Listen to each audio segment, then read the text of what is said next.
A baby gorilla desperately pounded on the wooden door under the old wooden porch of the ranger station. The sudden, urgent noise broke the peaceful quiet of the African savanna morning, where short green grass reached toward the scattered acacia trees. Ranger Marcus immediately became alert. He pushed open the heavy door and found the baby gorilla standing on the porch, making high-pitched cries of pure terror that sent chills through Marcus. This wasn't a playful sound. It was a cry for help. Marcus, who had learned to respect the rules during his 30 years working in the field, got down on one knee, ignoring the risk to meet the small animal at eye level. He held out his hand calmly. The baby gorilla quickly grabbed Marcus's hand with one of its own, pulling him forward. With its other hand, it pointed urgently toward the distant acacia savanna. It was a clear message of desperation and complete trust. Marcus knew that following meant putting everything at risk, but the look in those wide, intelligent eyes was unmistakable. Marcus understood that following the baby gorilla meant breaking the most important rule of his work. But the urgency in those small brown eyes spoke louder than any rulebook. The line between duty and gut feeling was about to be crossed. Marcus's heart pounded hard in his chest like a drum of inner struggle. His training told him to secure the area, call for a team on the radio, and wait. But the baby gorilla was already running ahead, racing across the short green grass, its small back like a compass pointing toward danger. Marcus turned on his radio, his voice tight with stress. "This is Marcus. We have a situation. I'm following a baby gorilla near the acacia trees. I need backup. Keep it calm. I'm 20 minutes away." He knew 20 minutes was far too long. The little gorilla kept looking back, making sure the ranger was still following, its frantic speed pushing Marcus deeper into the wild edge of the reserve. They crossed the open savanna, hearing only the rustling of dry grass and the quick pad, pad, pad of their boots and knuckles. When they reached the group of acacia trees at the start of the hills, everything changed completely. The air became thick with a tense, heavy silence. The baby gorilla suddenly slowed down, moving carefully. Marcus understood why. He saw the shape first, huge and threatening. The father gorilla, the powerful silverback, was walking back and forth near a rocky area. He was like a force of nature, every part of his strong body showing worry and danger. His presence alone felt like a threatening storm. His dark eyes, usually watching over the family's safety, were wild and upset, immediately locking onto Marcus. This was the moment of truth. Marcus's official rules said clearly that a lone ranger should never approach an upset silverback. The father gorilla's low, deep growling sound, felt more in the chest than heard with the ears, was the most dangerous sound Marcus had ever experienced. It was a final, clear warning. Marcus made himself small, naturally looking away and dropping his shoulders, showing respect and surrender, not fear. He didn't want to challenge the silverback's power. He wanted to show shared worry. A powerful father gorilla's threatening display is meant to prevent fighting, but when the family is in trouble, that display can turn deadly. Marcus took a slow, careful step forward. The father. Gorilla stopped walking, his huge body frozen still. The tense moment hung thick in the air. Then the baby gorilla solved the problem. It ran back to Marcus, pulling hard on his pants, completely ignoring the huge threat from its father. It was dragging Marcus into danger, showing complete trust in the man and desperate worry for whatever was hidden nearby. Marcus closed his eyes for just a moment, putting his life completely in the small hands of the baby gorilla. The father gorilla stayed frozen like a tense, powerful statue, his stare burning into Marcus's soul. But the baby gorilla ignored the danger, pulling Marcus past the silverback's territory toward the dark rocks, finally showing the terrible truth. The baby gorilla pulled Marcus around a large acacia tree toward the granite rocks. The air here was wet, heavy with the smell of damp earth from last night's heavy rain. Marcus's blood turned cold. There she was, the mother gorilla. She was lying on her side, half hidden in the thick plants near the bottom of the rock. A huge, jagged granite rock, clearly knocked loose by the pouring rain, had slid down, trapping her left arm in a crack. Her face was pale, and her breathing was quick and rough. Her eyes, clouded with shock and pain, looked up at Marcus, silently begging for help. Her arm was already swelling to a frightening size. The blood flow was clearly cut off. Marcus quickly looked at the situation, and the truth hit him like a physical punch. The rock weighed at least half a ton. His small team could never move it. Even if the backup team came, they would first need to put the powerful father gorilla to sleep with tranquilizers, a complicated process that takes time, and then bring in heavy machines. That would take 20, maybe 30 minutes. The mother gorilla didn't look like she had 5 minutes left. She was losing the battle.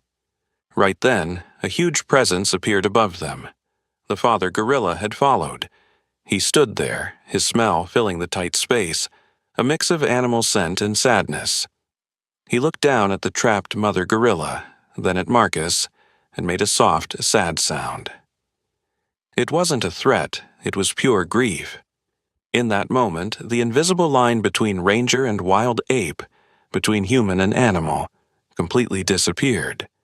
They were just two males facing the possible death of a female they both loved. Marcus looked straight into the father gorilla's eyes. It was the biggest risk, an act of extreme challenge and trust that could kill him. But all his fear was gone, replaced by fierce, desperate determination. "I need your help," Marcus said, his voice soft but firm. "We need to save her." He pointed at the huge rock pinning the mother gorilla's arm. Then he pointed at the silverback's massive, muscular arm, showing they needed to work together. He pushed against the rock himself, making sounds of effort, showing how useless his own strength was. The father gorilla watched, his head tilted, his eyes moving from Marcus to the rock to the helpless mother gorilla.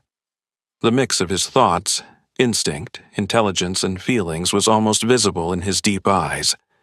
He understood what Marcus was asking. He understood the problem. The moment froze on the father gorilla's reaction.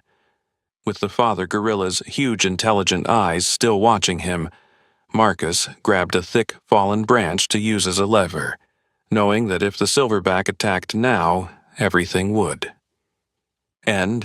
But what happened next proved the impossible connection created in a shared moment of desperation. Marcus, hoping desperately, searched the ground and found a large, fallen tree branch as thick as his thigh. It was a weak lever for such massive weight, but it was all he had.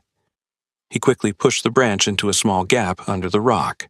He pulled hard, screaming silently with effort, but the wood only groaned. The half-ton rock didn't move even an inch. Time was running out. The mother gorilla's breathing became more shallow, more labored.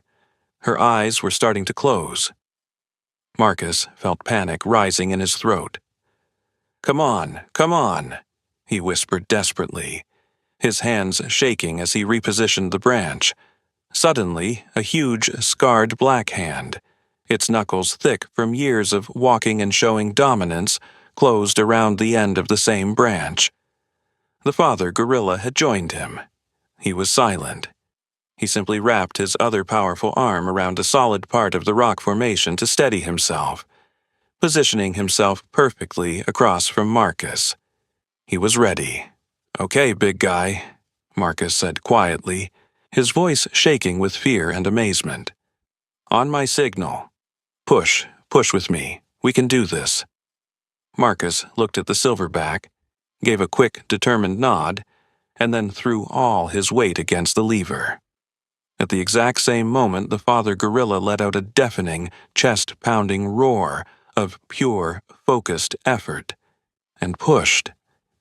The sheer power was incredible. The muscles on the silverback's back and shoulders swelled into mountains of solid, determined force. The ground shook under their feet, The wooden branch groaned, threatening to break under the pressure. Sweat poured down Marcus's face as he pushed with everything he had. His muscles screamed in protest. The veins in his neck bulged from the strain. For a terrifying, heart-stopping second, nothing happened. The rock seemed immovable, impossible, like trying to shift a mountain. Marcus felt his strength failing. His grip was slipping. Then, with a deep, sickening, grinding screech of stone against stone, the massive rock moved just an inch. Just one single inch. But the mother gorilla's arm was still trapped. Her breathing grew weaker. A desperate whimper escaped her lips. The baby gorilla let out a panicked shriek. "Again!" Marcus shouted, his voice cracking with desperation. "We're losing her! Again! Now!" He quickly repositioned the lever with trembling hands. They pushed again, working together as a desperate team across species. Marcus roared with effort. Every fiber of his being focused on that lever. The father gorilla's massive frame shook with exertion, his teeth bared, his eyes wild with determination. The branch began to crack. Splinters flew. "It's breaking!" Marcus yelled. "Hold on! Hold on!" The rock shifted another crucial inch, but it still wasn't enough. The mother gorilla made a weak moan and tried to pull her arm out, but the pressure was still too strong. Blood began to seep from under the rock. Time had run out. "One more, Kendi, one more big push," Marcus screamed, his voice raw with emotion. "This is it, everything you've got, for her, for your family." For the third time they combined all their strength.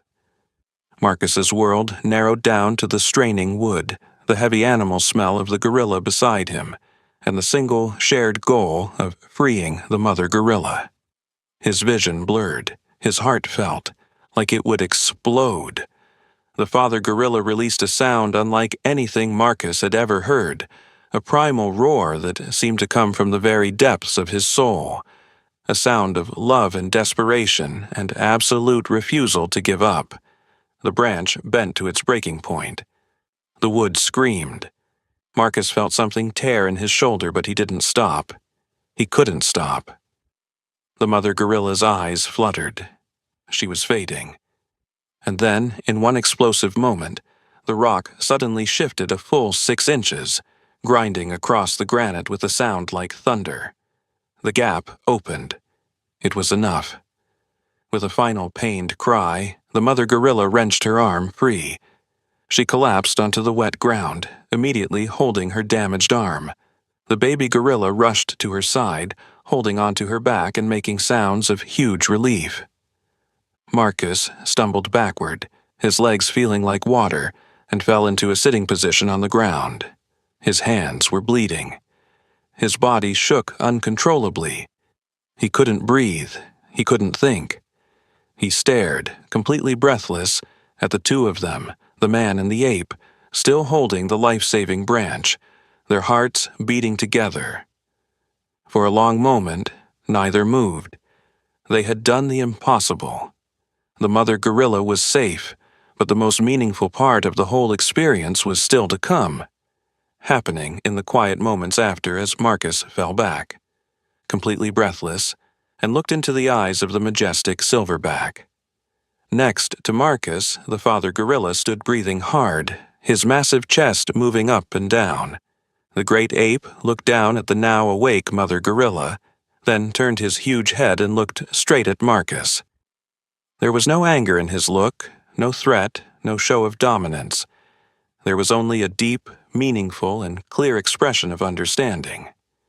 He held Marcus's gaze for a long moment. And in that shared silence, a bond that would have taken decades of careful interaction to build was created into something absolutely unbreakable. The father gorilla made a short, soft grunt, a sound of recognition and clear thanks, before he turned away from the man and gently touched the mother gorilla, checking on his mate. It was right then that the sanctuary's response team, carrying tranquilizer guns and emergency equipment, came rushing through the plants. They stopped suddenly, taking in the impossible scene. Marcus sitting on the ground unhurt, just feet away from the whole gorilla family who were now gathered together, caring for each other. Marcus quickly called the veterinary team on the radio to get ready for the mother gorilla's move to the modern veterinary station outside the savannah. "Get the medical unit ready," Marcus said into the radio, his voice hoarse and exhausted. "We have an injured female gorilla. Severe arm trauma. We need transport immediately." "Copy that, Marcus," the voice crackled back. "Medical team standing by. How did you manage to free her?" Marcus looked at the silverback, who was gently examining his mate's injured arm. "I had help," he said simply. "The best kind of help." The veterinary team later confirmed that the mother gorilla's arm was saved thanks to the immediate intervention. But if they had waited even 10 more minutes for the backup team to arrive, the complete loss of blood circulation would have caused irreversible damage to the tissue, muscle death, and almost certain fatal shock from the trauma. Marcus's choice, guided by trust in a child, turned out to be the right one. It's a powerful reminder that empathy, working together, and intelligence aren't only human qualities. Trust, when truly given and respected, is the most powerful survival tool in nature. Did you enjoy this story? Would you have had the courage to follow the baby gorilla alone, breaking all the rules, or would you have waited for backup, even knowing the mother might not survive? Let us know in the comments below. If you like the story, subscribe to this channel and leave a like. Thanks so much for listening. See you in the next video. Have a great day.